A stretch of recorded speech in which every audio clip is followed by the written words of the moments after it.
یہ ریڈیو ہمالیہ ہے۔ آج اکتوبر 2021 کی 10 تاریخ اور ہمارے اسٹوڈیو کی گھڑیوں میں شام کے 4 بجا چاہتے ہیں۔ اب آپ ڈاکٹر امجد ایوب مرزا سے خبریں سنیے۔ پاکستان کے نیوکلیئر سائنٹسٹ اور ایٹم بم بنانے میں کلیدی کردار ادا کرنے والے ڈاکٹر عبدالقدیر خان آج اسلام آباد میں انتقال کر گئے۔ ریڈیو ہمالیہ انٹیلیجنس ایجنسی کے مطابق عبدالقدیر خان کی موت طبعی نہیں تھی بلکہ انہیں قتل کیا گیا ہے۔ اس وقت ریڈیو ہمالیہ انٹیلیجنس ایجنسی کی رپورٹ کا انتظار ہے، جس میں قتل کی مکمل تفصیلات منظر عام پر لائی جائیں گی۔ آج پاکستانی مقبوضہ جموں کشمیر کے 2 حلقوں میں بائی الیکشن ہو رہے ہیں۔ حلقہ LA-3 میرپور اور کوٹلی کے حلقہ LA-12 چڑھوئی میں الیکشن کے دوران پنجاب سے فوج اور رینجرز بلائی گئی ہے۔ پاکستانی مقبوضہ گلگت بلتستان میں اسکردو میں بلتستان یونیورسٹی کے وائس چانسلر اور رجسٹرار پر کرپشن کے الزامات کے حوالے سے ان کی برطرفی کے لیے کیے جانے والے احتجاجی مظاہرے آج 8ویں دن میں داخل ہو گئے ہیں۔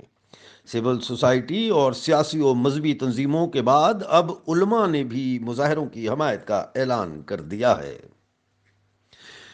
کالعدم تحریک لبیک پاکستان کے سربراہ سعد رضوی کو اچانک رہا کر دیا گیا ہے۔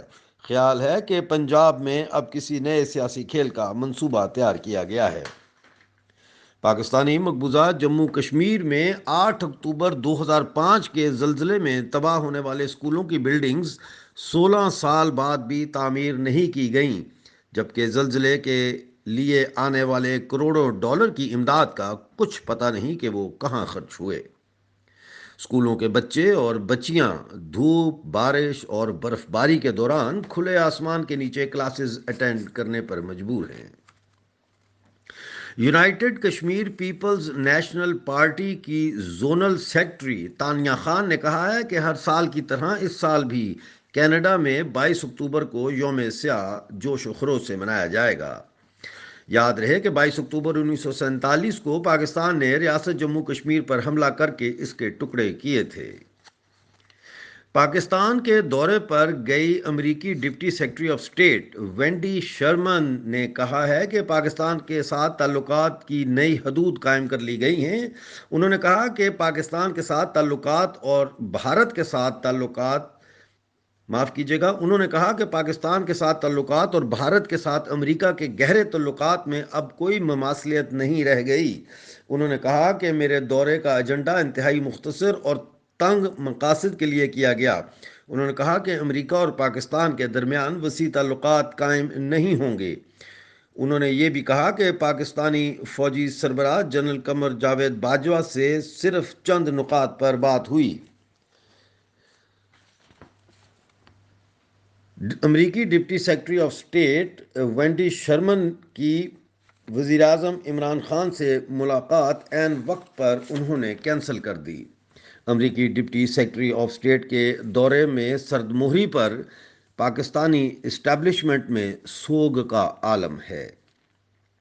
پاکستانی مقبوضہ بلوچستان میں تربت میں ہوشاب کے علاقے میں فرنٹیئر کور کے اہلکاروں نے 3 بچوں کو مارٹر گولہ مار کر شہید کر دیا۔ یہ واقعہ آج صبح 10 بجے کا ہے۔ بچے لکڑیاں چننے گئے تھے۔ دی بلوچستان پوسٹ کے مطابق پاکستانی مقبوضہ بلوچستان کے علاقے اوران میں پاکستانی مردود فوج اور بلوچ سرمچاروں کے درمیان شدید لڑائی کی خبریں آ رہی ہیں، جس میں بھاری جانی نقصان ہوا ہے۔ یہ لڑائی اوران اور کیج کے درمیانی علاقے، کولواہ کے علاقے سہر اور مادے کور کے شمالی پہاڑی سلسلے میں جاری ہے۔ ابھی تک کئی پاکستانی مردود فوجیوں کے جہنم وصال ہونے اور بلوچ لبریشن آرمی کے 3 سرمچاروں کے شہید ہونے کی اطلاع ہے۔ دی بلوچستان پوسٹ کے مطابق جاپانی اخبار نکی ایشیا نے دعویٰ کیا ہے کہ بلوچستان میں بڑھتی ہوئی جنگ کے پیش نظر چائنا نے سی پیک روٹ کو گوادر پورٹ سے کراچی منتقل کرنے کا فیصلہ کیا ہے۔ بلوچستان نیشنل موومنٹ نے ستمبر کی رپورٹ جاری کر دی ہے۔ رپورٹ کے مطابق ستمبر میں 40 سے زائد فوجی آپریشن ہوئے۔ 61 افراد کو جبری طور پر لاپتہ کیا گیا، 8 افراد فوج کے ہاتھوں شہید ہوئے، 10 افراد کو قتل کیا جبکہ 11 افراد کی لاشیں برآمد ہوئیں۔ سعودی عرب کے شہر جازان کے ہوائی اڈہ پر یمنی حوثی باغیوں نے دو کامیاب ڈرون حملوں میں کم سے کم 2 افراد ہلاک اور 10 سے زائد زخمی کر دیے ہیں۔ پاکستانی مقبوضہ گلگت بلتستان میں قراقرم نیشنل موومنٹ کے قائد ممتاز نگری نے ایک مقامی سوشل میڈیا چینل کو انٹرویو دیتے ہوئے کہا کہ پاکستان گلگت بلتستان کو 5واں صوبہ نہیں بنا سکتا کیونکہ یہ ایک متنازع علاقہ ہے۔ انہوں نے کہا کہ یونائیٹڈ نیشنز کے مطابق تنازع کشمیر کے ساتھ گلگت بلتستان منسلک ہے۔ ممتاز نگری نے کہا کہ صوبہ بنا کر گلگت بلتستان کے وسائل پر قبضہ کو مضبوط اور ظلم اور جبر کے ایک نئے باب کو کھولنے کے لیے اور قوم پرستی کی آواز دبانے کے لیے گلگت بلتستان کے عوام کو دبانے کی کوشش کی جا رہی ہے۔ ممتاز نگری نے کہا کہ صوبہ قراردادوں کے ذریعے نہیں بن سکتا۔ انہوں نے کہا کہ اگر گلگت بلتستان کو پاکستان اپنا صوبہ بنانا چاہتا ہے تو پہلے یونائیٹڈ نیشن سے اپنی قراردادیں واپس لے۔ آپ ریڈیو ہمالیہ سن رہے تھے۔ ریڈیو ہمالیہ کی خبریں براہ راست اپنے واٹس ایپ پر حاصل کرنے کے لیے ہمیں 0044 7476 931 203 پر اپنا نام اور جگہ کا نام واٹس ایپ میسج کیجیے۔ آج کا نیوز بلیٹن اپنے دوستوں کے ساتھ سوشل میڈیا اور واٹس ایپ گروپس میں شیئر کرنا نہ بھولیے گا۔ اگلے نیوز بلیٹن تک کے لیے ڈاکٹر امجد ایوب مرزا کو اجازت دیجیے۔